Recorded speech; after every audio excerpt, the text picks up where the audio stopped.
2048 में हमारी पृथ्वी जनसंख्या से पूरी तरह भर चुकी है और लगभग सभी नेचुरल रिसोर्सेज खत्म हो चुके हैं। सरकार एक प्रोग्राम शुरू करती है जिसमें 14 सोल्जर्स को जेनेटिकली मॉडिफाई किए जाएंगे ताकि वे शनि के चंद्रमा टाइटन पर जाकर एक नई सिविलाइजेशन शुरू कर सकें। इन 14 वॉलंटियर और उनके फैमिली को उनके खुद के लग्जरी और टेक्नोलॉजिकली एडवांस्ड घरों में शिफ्ट किया जाता है। पूर्व पायलट रॉन भी इनमें से एक वॉलंटियर है और वो अपने साथ अपनी पत्नी एलिजाबेथ, जो एक डॉक्टर है, और उनके बेटे लूथर को लेकर आता है। इस प्रोग्राम के हेड डॉक्टर कॉलिंगवुड को रॉन से बहुत उम्मीदें हैं, क्योंकि जब वो एयर फोर्स में था तब उसे गोली लगने के बाद सीरियाई रेगिस्तान को बिना खाने पीने के घायल अवस्था में 3 दिन अकेले पार करना पड़ा था। ये साबित करता है कि वो एक जबरदस्त सर्वाइवर है। रॉन और एलिजाबेथ दोनों ये सब अपने बेटे के फ्यूचर के लिए कर रहे हैं, लेकिन एलिजाबेथ डॉक्टर कॉलिंगवुड से ये कन्फेस करती है कि वो थोड़ी चिंतित है कि कहीं रॉन बीमार न पड़ जाए। कॉलिंगवुड उसे अश्योर्ड करता है कि ऐसा हो सकता है, लेकिन उसे घबराने की जरूरत नहीं, क्योंकि रॉन को बस सही आफ्टर केयर की जरूरत होगी।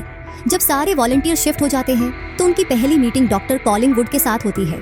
सबसे पहले वो प्रोग्राम पर एक प्रेजेंटेशन देते हैं और समझाते हैं कि हमने कैसे पृथ्वी को बर्बाद कर दिया और टाइटन ही अगला स्थान है जहां जीवन हो सकता है। हालांकि टाइटन पर तरल मीथेन की बारिश होती है और विशाल महासागर और झीलें हैं जिनमें वे तैर नहीं सकते। वहां का एटमॉस्फेयर नाइट्रोजन से भरा है जिसे वे सांस नहीं ले सकते और ये रहने के लिए बहुत ठंडा है। इसीलिए टेराफॉर्मिंग करने की बजाय उन्होंने इंसानों को जेनेटिकली मॉडिफाई करने का फैसला किया है ताकि वे टाइटन की नेचुरल परिस्थितियों के अनुकूल बन सकें। एक वॉलंटियर को समझ नहीं आता कि उनके शरीर इस ट्रीटमेंट को कैसे अडॉप्ट करेंगे। कॉलिंगवुड बताता है कि क्लिनिकल ट्रायल्स सफल रहे हैं, लेकिन ये गारंटी नहीं है कि सभी सर्वाइव करेंगे। जब वो वॉलंटियर सवाल पूछता रहता है तो रॉन उसे डांटकर चुप कराता है और कहता है कि अगर उसे पसंद नहीं तो वो यहाँ से जा सकता है। सभी वॉलंटियर दुनिया के अलग अलग हिस्सों से आए हैं और उन्हें इसलिए चुना गया है क्योंकि वे सभी ने किसी न किसी एक्सट्रीम परिस्थिति को सरवाइव किया है। मीटिंग के बाद उन्हें बेस का पूरा एक्सेस देने वाले कार्ड कीज दिए जाते हैं और पहले शॉट के लिए लैब ले जाया जाता है। अगले कुछ हफ्तों तक उन्हें ऐसे 300 शॉट्स लेने होंगे। डॉक्टर फ्रॉस्ट हर शॉट के उद्देश्य को समझाने की कोशिश करती है, लेकिन रॉन को आधा ही समझ में आता है। इसके बाद रॉन का फैमिली एक नया रूटीन शुरू करता है। लूथर स्कूल जाता है, एलिजाबेथ घर का ख्याल रखती है और जब उसे परमिशन मिलती है तो वो रॉन के ट्रीटमेंट्स के दौरान उसके साथ बैठती है। सारे वॉलंटियर जल्दी ही अच्छे दोस्त बन जाते हैं और पड़ोसी होने के कारण वे अक्सर डिनर पार्टीज और बारबेक्यूज का आयोजन करते हैं। कभी कभी इन पार्टियों में बातचीत गंभीर हो जाती है, जैसे जब एक वॉलंटियर ये मानता है कि उसे डर है कि टाइटन पर 2 साल बिताने के बाद जैसा तय हुआ है उन्हें वापस आने की परमिशन नहीं मिलेगी। एक दिन बारबेक्यू पार्टी में खूब शराब पी जाती है, क्योंकि ये आखिरी बार है जब वॉलंटियर को शराब पीने की परमिशन है। शाम को एलिजाबेथ ज्यादा पीने की वजह से चक्कर महसूस करती है तो रॉन उसकी मदद करता है, लेकिन वो खुद बहुत ज्यादा खांसने लगता है और उसे सांस लेने में तकलीफ महसूस होती है। एलिजाबेथ उसे जांचती है और पाती है कि उसे तेज बुखार है। वो तुरंत उसे दवा देती है और उसे बिस्तर पर आराम करने के लिए सुला देती है। कुछ समय बाद डॉक्टर कॉलिंगवुड वॉलंटियर के डीएनए सैंपल्स की प्रोग्रेस से बहुत खुश होता है। अब एक बड़ा परीक्षण करने का समय आ गया है। ग्रुप को ऑक्सीजन टैंक के बिना लंबे समय तक पानी के अंदर रहने के लिए कहा जाता है। आधे घंटे के बाद केवल रॉन और टैली बचे होते हैं, जो इसे एक कंपटीशन बना लेते हैं। अंत में टैली 39 मिनट तक पानी में रहता है, लेकिन रॉन उससे आगे निकल जाता है। वास्तव में वो पानी के अंदर इतना सहज हो जाता है कि वो तैरना शुरू कर देता है। हर कोई हैरान रह जाता है, क्योंकि रॉन सामान्य इंसानों की तरह तैर नहीं रहा होता, बल्कि वो डॉल्फिन की तरह तेज गति से तैर रहा होता है। शाम को रॉन अपने बेटे को बगीचे के पूल में ये नया हुनर दिखाता है। इसके बाद रॉन लूथर को सुलाता है। बच्चा उसे सरप्राइज करता है जब वो अपने मर चुके दादा को याद करता है, जो उसे पूरा यकीन है। ये सब देखकर बहुत खुश होते फिर रॉन अपनी पत्नी एलिजाबेथ के साथ पूल में जाता है और वहाँ थोड़ा रोमांटिक होने की कोशिश करता है, लेकिन एलिजाबेथ रुक जाती है जब वो रॉन के शरीर पर कुछ ब्लैक नसें देखती है। रॉन समझ नहीं पाता कि क्या गलत है, लेकिन तभी वो काली रंगत गायब हो जाती है। एलिजाबेथ इसे नजरअंदाज करने का फैसला करती है। एक पत्नी रेन एलिजाबेथ से मिलने आती है ताकि उनके बच्चे एक साथ खेल सकें। रेन अपनी चिंताएं शेयर्स करती है और कन्फेस करती है कि वो बहुत डरी हुई है और उसे नहीं लगता कि उसका पति यहाँ रहने लायक है। एलिजाबेथ उसे सांत्वना देती है और याद दिलाती है कि ये वॉलंटियर पूरी मानवता और सबसे महत्वपूर्ण उनके बच्चों को बचाने के लिए ऐसा कर रहे हैं। रॉन सर्जरी के बाद अच्छी हालत में घर लौटता है और अपने फैमिली के साथ समय बिताता है। एलिजाबेथ उसे स्वस्थ देखकर खुश होती है, लेकिन वो इस बात को लेकर परेशान भी रहती है कि जो मैन्युअल उन्हें दिया गया है उसमें बताए गए संभावित साइड इफेक्ट्स क्या हो सकते हैं। उस रात एलिजाबेथ जागती है और पाती है कि बिस्तर खाली है। रॉन रसोई में होता है, अपनी त्वचा पर बर्फ लगा रहा होता है क्योंकि उसे बहुत गर्मी महसूस हो रही होती है। एलिजाबेथ उसके लिए एक बड़ा ठंडे पानी का बाल्टी तैयार करती है। रॉन उसे एक खेल में चुनौती देता है। दोनों बाल्टी में अपने हाथ डालते हैं, लेकिन कुछ ही मिनटों में एलिजाबेथ को हाथ बाहर निकालने पड़ते हैं क्योंकि वो ठंड बर्दाश्त नहीं कर पाती, जबकि रॉन आराम से हाथ बाल्टी में रखे रहता है। इससे साफ हो जाता है कि उसे अब ठंड का एहसास नहीं होता। अगली सुबह वे दोनों साथ में दौड़ने जाते हैं और सड़क के एक खास स्थान पर रुकते हैं जहां से पूरे इलाके का सबसे खूबसूरत दृश्य दिखता है। रॉन इस बात का अफसोस करता है कि वो पृथ्वी को बचा नहीं सका। इसके बाद अलग अलग प्रयोग जारी रहते हैं। इनमें टाइटन के एटमॉस्फेयर को सिमुलेट करने वाले मास्क पहनकर दौड़ना और ठंडे पानी में लंबे समय तक तैरना शामिल है। कभी कभी कोई वॉलंटियर इसे बर्दाश्त नहीं कर पाता और उसे दिन के लिए छोड़ना पड़ता है, लेकिन टैली जैसी जिद्दी वॉलंटियर पानी में बने रहने की कोशिश करती है, भले ही वो मुश्किल से सहन कर पाती हो। टैली की मदद करने के लिए रॉन उसे पानी के अंदर मेडिटेशन करना सिखाता है।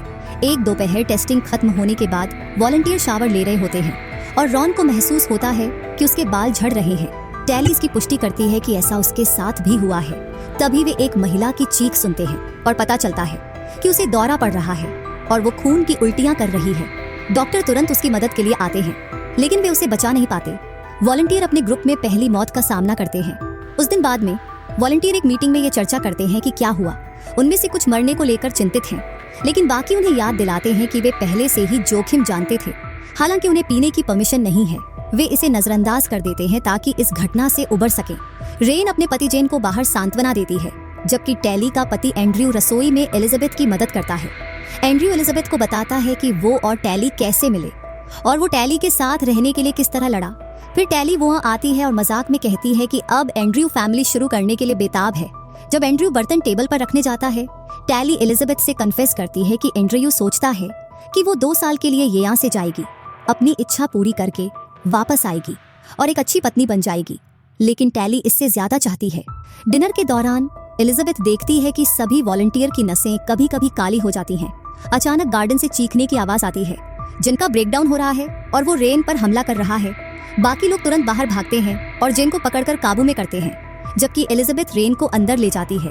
अगले दिन फ्रॉस्ट वॉलंटियर्स के पड़ोस में आती है और उन्हें एक्स्ट्रा दवाइयां देती है जो उन समस्याओं को रोकेंगी जिनसे मृत महिला और जेन गुजरे थे।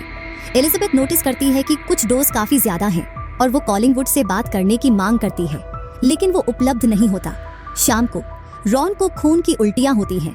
एलिजाबेथ उसे आराम करने के लिए कहती है और खुद सफाई करने लगती है। जैसे ही रॉन ध्यान नहीं दे रहा होता, एलिजाबेथ उसके खून का सैंपल लेती है।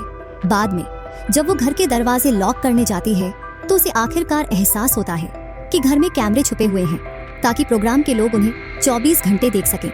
अगली बार जब रॉन पूल में जाता है तो उसे अपनी त्वचा छिलती हुई महसूस होती है, लेकिन वो ज्यादा परेशान नहीं होता। जब वे सोने जाते हैं, एलिजाबेथ रॉन की त्वचा की हालत और उसके बाल झड़ने की बात नोटिस करती है, जिससे उसकी चिंता और बढ़ जाती है। अगले दिन एलिजाबेथ माइक्रोस्कोप के नीचे रॉन के खून को देखती है और पाती है कि उसका खून काला हो रहा है। कुछ समय बाद वॉलंटियर्स अगली बड़ी प्रक्रिया से गुजरते हैं, जिसमें उनकी आंखों को बिल्ली की आंखों जैसा बनाया जाता है ताकि वे अंधेरे में देख सकें। सर्जरी सफल होती है, लेकिन रॉन को कुछ समय के लिए अपनी आंखों पर पट्टियां बांधकर रखनी पड़ती है और उसके फैमिली को उसकी मदद करनी पड़ती है। एक रात एलिजाबेथ सुनती है कि रॉन दर्द में कराह रहा है क्योंकि उसकी आंखों से खून बह रहा है।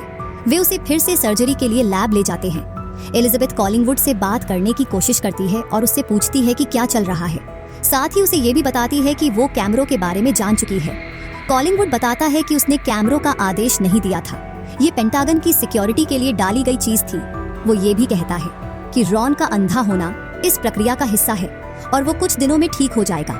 एलिजाबेथ को लगता है कि कॉलिंगवुड कुछ और भी छुपा रहा है, लेकिन वो उसे घर भेज देता है। घर लौटने के बाद एलिजाबेथ रॉन के लिए कपड़े पैक करने लगती है, जब अचानक वो सायरन सुनती है। बाहर निकलकर वो देखती है कि सेना जेन के घर को घेर चुकी है। उसे पास जाने की परमिशन नहीं मिलती, लेकिन वो जो देखती है वो डरावना होता है। एक म्यूटेटेड जेन रेन को खिड़की से फेंक देता है, जिससे उसकी तुरंत मौत हो जाती है। सैनिक घर में घुसकर जेन पर गोलियां चलाते हैं और उसे भी मार देते हैं। बेस पर एलिजाबेथ रॉन की देखभाल कर रही होती है जब वो और सैनिकों के आने की आवाज सुनती है। चूंकि कॉलिंगवुड इस मेस को संभालने में व्यस्त होता है, एलिजाबेथ मौके का फायदा उठाती है और रॉन की कार्ड की ले लेती है। सिक्योरिटी से बचते हुए वो कॉलिंगवुड के ऑफिस में घुस जाती है और वो वहाँ फाइलें पाती है जिनसे पता चलता है कि वॉलंटियर्स के डीएनए में जानवरों के डीएनए को मिलाया जा रहा है ताकि उन्हें अगले विकासात्मक चरण पर पहुंचाया जा सके, जिसे कॉलिंगवुड ने होमो टाइटेनियंस नाम दिया है। उसी दौरान कॉलिंगवुड एक मीटिंग में होता है जिसमें कर्नल सोलानो और नासा के लोग शामिल होते हैं। नासा का मानना है कि इस प्रोग्राम को बंद कर देना चाहिए क्योंकि ये अप्रूव्ड साइंस नहीं है। वॉलंटियर्स अब हिंसक हो रहे हैं और ये प्रोजेक्ट अब स्पेस से जुड़ा नहीं बल्कि आपराधिक क्षेत्र में प्रवेश कर रहा है। कर्नल सोलानो चाहता है कि ये एक्सपेरिमेंट उसके बेस से बाहर किया जाए, लेकिन कॉलिंगवुड और उसका एडवाइजर बताते हैं कि अंतिम निर्णय रक्षा मंत्रियों का होगा। मीटिंग के बाद फ्रॉस्ट भी कॉलिंगवुड को प्रोग्राम रोकने के लिए कहने की कोशिश करती है, लेकिन वो उसे नजरअंदाज कर देता है। जब रॉन को घर भेजा जाता है तो कॉलिंगवुड भी साथ आता है और बताता है कि रॉन की दृष्टि 24 घंटे में वापस आ जाएगी। उनका कहना होता है कि उन्होंने दिमाग की क्षमता को, एनहांस्ड सेंसेस को संभालने में गलत आंका, जिससे जेन का मस्तिष्क ओवरलोड हो गया, लेकिन एक नई सर्जरी चीजों को ठीक कर सकती है। आखिरकार एलिजाबेथ अपना आपा खो देती है और सच्चाई जानने की मांग करती है। कॉलिंगवुड आखिरकार मानता है कि वे वॉलंटियर्स को एनिमल डीएनए इंजेक्ट कर रहे हैं। वो कहता है कि वो गारंटी नहीं दे सकता कि ये काम करेगा, इसलिए उसे एलिजाबेथ की चिंता समझ में आती है, लेकिन वो ये भी बताता है कि शुरू से ही सबको पता था कि इसमें जोखिम होगा। रॉन को जिंदा रहने के लिए इस नई प्रक्रिया से गुजरना होगा। एलिजाबेथ ये सुनकर सहन नहीं कर पाती और थोड़ी देर के लिए उससे दूरी बना लेती है। एक दिन बाद रॉन पट्टियां हटाता है और कंफर्म करता है कि उसकी नजर बिल्कुल ठीक है। वो अपने सिर को भी शेव कर देता है ताकि गंजेपन के धब्बे न दिखें। जब रात होती है तो वो पाता है कि वो अंधेरे में हर छोटी से छोटी चीज भी साफ देख सकता है। वो इस नई क्षमता से इतना प्रभावित होता है कि कॉलिंगवुड को कॉल करके कंफर्म करता है कि वो प्रक्रिया कराने के लिए तैयार है। जब फैमिली घरों में रहते हैं, वॉलंटियर्स को सर्जरी के लिए ले जाया जाता है, लेकिन सर्जरी के दौरान कई जटिलताएं होती हैं और उनमें से ज्यादातर मर जाते हैं। अंत में सिर्फ रॉन और टैली ही जिंदा और स्वस्थ रहते हैं। अगले दिन एंड्रयू, एलिजाबेथ और लूथर रॉन और टैली से मिलने जाते हैं, लेकिन जो वे देखते हैं उससे वे हैरान रह जाते हैं।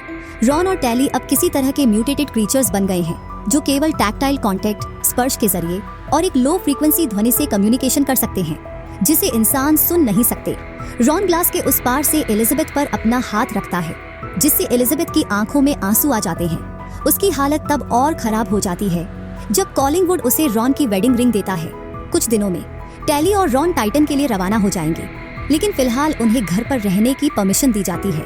रॉन को इंसानी कपड़े पहनने में दिक्कत होती है और जब एलिजाबेथ उसकी मदद करने की कोशिश करती है तो रॉन गलती से उसे चोट पहुंचा देता है। वो उसकी हालत देखने की कोशिश करता है, लेकिन अब एलिजाबेथ उससे इतनी डर चुकी है कि वो खुद को उसके स्पर्श से दूर कर लेती है। रॉन अपना ज्यादातर समय पूल में बिताता है, जहां वो घर के मुकाबले ज्यादा सहज महसूस करता है। एक रात लूथर को सुलाने के बाद एलिजाबेथ बाहर देखती है और पाती है कि टैली गार्डन में जा रही है। उसके हाथ खून से सने हुए हैं। रॉन इस पर कोई प्रतिक्रिया नहीं देता और टैली के पास जाता है ताकि वे अपनी उंगलियों से निकले अजीब टेंटिकल्स के जरिए एक दूसरे से कम्युनिकेशन कर सकें। इसी समय सेना पड़ोस में पहुंचती है और एंड्रयू को बाथरूम में मृत पाती है। वे धीरे धीरे एलिजाबेथ के घर की ओर बढ़ते हैं, जिससे एलिजाबेथ लूथर को लेकर ऊपर की मंजिल पर छुपने के लिए भाग जाती है। सैनिक टैली को ट्रैंक्विलाइजर डार्ट से शूट करते हैं और उसे बेहोश करने के लिए कई डार्ट्स की जरूरत पड़ती है, लेकिन जब वे पास आते हैं टैली दिखाती है कि वो अभी भी जाग रही है। वो अपने टेंटिकल्स का इस्तेमाल करके एक सैनिक को मार देती है। बाकी सैनिक तुरंत जवाब में गोली चलाते हैं और उसे मार गिराते हैं। इसके बाद सैनिक रॉन को पकड़ने की कोशिश करते हैं, लेकिन रॉन अपनी नई ताकत से उन्हें आसानी से बेहोश कर देता है। रॉन आखिरी सैनिक को पूल में डुबोकर मारने की कोशिश करता है, लेकिन एलिजाबेथ शोर सुनकर बाहर आ जाती है और उसे रोकने की कोशिश करती है। दुर्भाग्य से तब तक बहुत देर हो चुकी होती है। अपनी हरकत का एहसास होते ही रॉन भाग जाता है। कर्नल सोलानो अपनी पूरी टीम को बुलाकर रॉन की तलाश शुरू कर देता है और कॉलिंगवुड की बात को नजरअंदाज कर देता है जब वो कहता है कि रॉन को मत मारो क्योंकि वो एक महंगी रिसर्च का हिस्सा है। एलिजाबेथ और लूथर को सुरक्षा कारणों से बेस पर ले जाया जाता है, लेकिन एलिजाबेथ वहां से निकल जाती है जब उसे पता चलता है कि रॉन कहाँ गया होगा।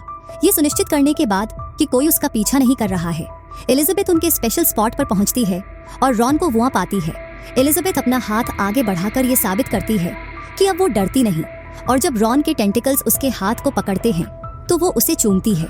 उसी पर सेना के हेलीकॉप्टर उन्हें ढूंढ लेते हैं और दोनों को बेहोश कर देते हैं। एलिजाबेथ बेस पर जागती है और देखती है कि कॉलिंगवुड उसके पास बैठा है।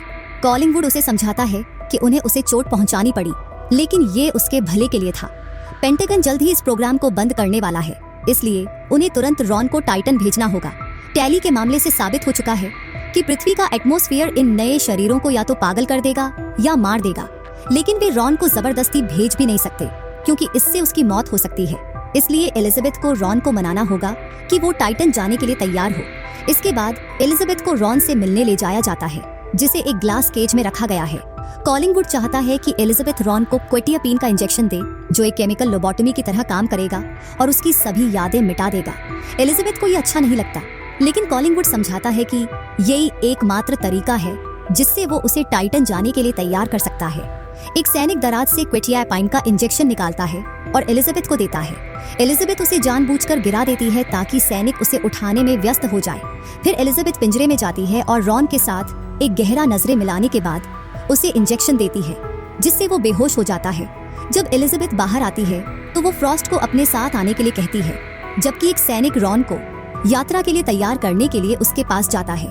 लेकिन रॉन सिर्फ बेहोश होने का नाटक कर रहा होता है और उस सैनिक को मार देता है। तभी कॉलिंगवुड को एहसास होता है कि एलिजाबेथ ने दराज से सेलाइन उठाया था, न कि क्वेटियापाइन, और वो ही रॉन को दिया था। सैनिक फायरिंग शुरू कर देते हैं, लेकिन रॉन भाग जाता है और अंधेरे कमरों में छिप जाता है, जहां उसकी नाइट विजन उसे फायदा देती है। एलिजाबेथ लूथर को लेने जाती है और फ्रॉस्ट उन्हें एक वैकल्पिक रास्ते से बाहर निकालती है, जहां वे एक गंभीर रूप से घायल रॉन से मिलते हैं। लूथर और एलिजाबेथ उसे गले लगाते हैं, फिर से ये साबित करने के लिए कि वे उससे नहीं डरते।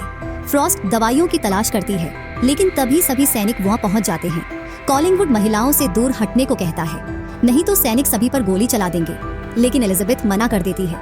गुस्से में कॉलिंगवुड सैनिकों को फायरिंग का आदेश देता है, लेकिन सोलानो उसके खिलाफ खड़ा हो जाता है और कहता है कि वो निहत्थी महिलाओं और एक मासूम बच्चे पर गोली नहीं चलाएगा। वो कॉलिंगवुड पर अपनी बंदूक तान देता है और बाकी सैनिक भी उसका साथ देते हैं। कॉलिंगवुड को गिरफ्तार कर लिया जाता है और एलिजाबेथ तुरंत रॉन के पास जाती है। उसका गला लगाने से रॉन को अपनी सबसे कीमती यादें फिर से याद करने का साहस मिलता है। कुछ समय बाद एलिजाबेथ और फ्रॉस्ट टाइटन 2 की प्रोजेक्ट पर शोधकर्ता बन जाती हैं, जहां वे दुनिया को बचाने के लिए अधिक नैतिक तरीकों का उपयोग करती हैं। इस बीच रॉन को टाइटन भेज दिया जाता है, जहां वो ये दिखाता है कि उसके नए शरीर में पंख भी हैं और वो अपने नए घर पर उड़ सकता है।